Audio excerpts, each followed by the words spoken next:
नमोचा हप्ता आला नसेल तर येईल, शासनाने दिली माहिती. शेतकऱ्यांसाठी मोठी बातमी.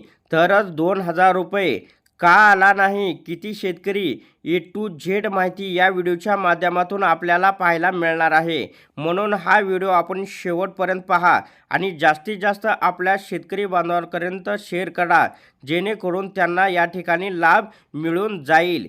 शेतकरी बांधवांनो, आपण स्क्रीनवरती पाहू शकता की 91,65,156 लाभार्थ्यांची संख्या ही नमो शेतकरीचा 7व्या हप्त्यासाठी पात्र आहे. तब्बल या ठिकाणी 1892 कोटीच्या पुढे रक्कम शेतकऱ्यांच्या खात्यावरती वर्ग करण्यात आली होती. त्याच्यानंतर या ठिकाणी नमो शेतकरीचा 8वा हप्ता 89,75,298 1798 कोटी रुपये हे शेतकऱ्यांच्या खात्यावरती वितरित केलेले आहेत, जमा करण्यात आलेले आहेत. तर या ठिकाणी आपण स्क्रीनवरती पाहू शकता, नमो शेतकरी महासन्मान निधीच्या 7व्या हप्त्यासाठी 91,65,156 शेतकरी आणि नमो शेतकरी महासन्मान निधीच्या 8व्या हप्त्यासाठी 89,75,298 शेतकरी. याच्यातून जर वजा केले तर 1,89,858 शेतकरी हे वगळलेले आहेत, अपात्र झालेले आहेत. आता याच्या मागचं कारण काय असू शकतं, कशामुळं अपात्र झालेत, का झालेत, सर्व माहिती तुम्हाला या व्हिडिओच्या माध्यमातून पुढे पाहायला मिळणार आहे. तर शासनानं सुद्धा माहिती दिलेली आहे, ते सुद्धा आपण या ठिकाणी व्हिडिओच्या माध्यमातून पाहणार आहोत. तर शेतकरी बांधवांनो, आपण स्क्रीनवरती पाहू शकता, वितरित न झालेल्या निधीच्या त्रुटी कोडचा तपशील आहे. लाभ वितरणादरम्यान खाली नमूद केलेल्या त्रुटीपैकी कोणतीही त्रुटी आढळल्यास लाभार्थ्याने खाली नमूद केलेली कारवाई करावी, असं शासनाकडून या ठिकाणी स्पष्ट सांगण्यात आलेलं आहे. अनुक्रमांक 1 पासून 19 पर्यंत हे ऑप्शन दिलेले आहेत. त्रुटीचं वर्णन, त्रुटीचं स्पष्टीकरण आणि लाभार्थ्याने करावयाची कारवाई याबद्दल ही सर्व माहिती देण्यात आलेली आहे. आपण या व्हिडिओच्या माध्यमातून ही माहिती पाहणार आहोत. तर शेतकरी बांधवांनो, आधार क्रमांक तुमचं बँकेला लिंक पाहिजे. जर तुमच्या सातबाऱ्या उताऱ्यावरती अनेक नावं असतील, त्याच्यामध्ये सुद्धा काही त्रुटी आलेल्या असतील. जर जमिनीचा व्यवहार वगैरे काही झालेला असेल, जमीन दुसऱ्याच्या नावाने असेल, त्यावेळेस सुद्धा तुम्ही अपात्र झालेला असाल. अशा बऱ्याच अडचणी या ठिकाणी नमो शेतकरी महासन्मान निधीचा जो हप्ता आलेला नाही, त्याची कारणं असू शकतात. आता शासनानं काय कारणं दिले ते आपण या व्हिडिओच्या माध्यमातून पाहूया. तर या ठिकाणी एसी ब्लॉक झाला किंवा नाही किंवा गोठला आहे, तर क्रेडिट फ्रीचे कारण जाणून घेण्यासाठी, खाते मोकळे करून घेण्यासाठी किंवा दुसरे बचत बँक खाते मिळवण्यासाठी लाभार्थ्याने बँकेशी संपर्क साधावा असं सांगण्यात आलेलं आहे.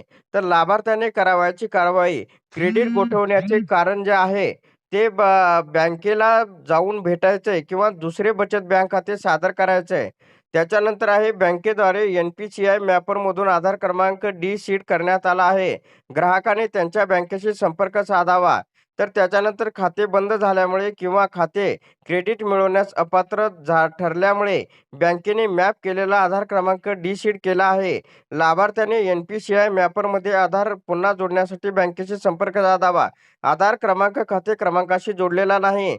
NPCI मॅपर सीडिंग रीसीडिंगसाठी आधार क्रमांक लिंक करण्यासाठी लाभार्थ्यांनी बँकेशी संपर्क साधावा.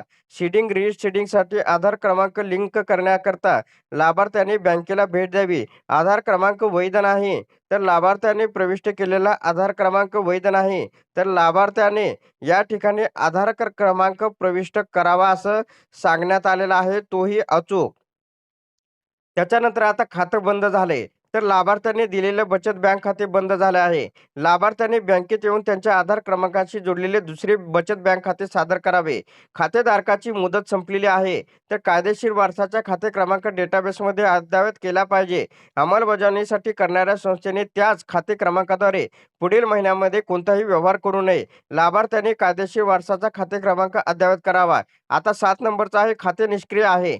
तर लाभार्थ्यांनी बँकेशी संपर्क साधून खाते पुन्हा सक्रिय करावे. लाभार्थ्यांनी बँकेशी संपर्क साधून खाते सुरू करावे.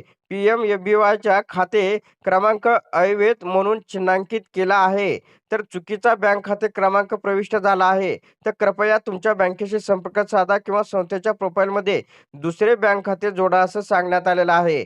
तर पुढे 9 नंबरचा आहे की बँकेने खात्यावर निश्चित केलेली कमाल पतमर्यादा गाठली आहे. तर ही सुलभ केवायसीद्वारे उघडलेली मूलभूत बचत बँक खाते असल्याने या खात्यासाठी एकूण पत मर्यादा RBIच्या मार्गदर्शक तत्वानुसार निश्चित करण्यात आलेली आहे. नेहमीच बचत बँक खात्यात रूपांतर करण्यासाठी लाभार्थ्याने संपूर्ण केवायसी कागदपत्र बँकेशी संपर्क साधावा. खातेदार संज्ञान होत असल्याने कागदपत्रे प्रलंबित.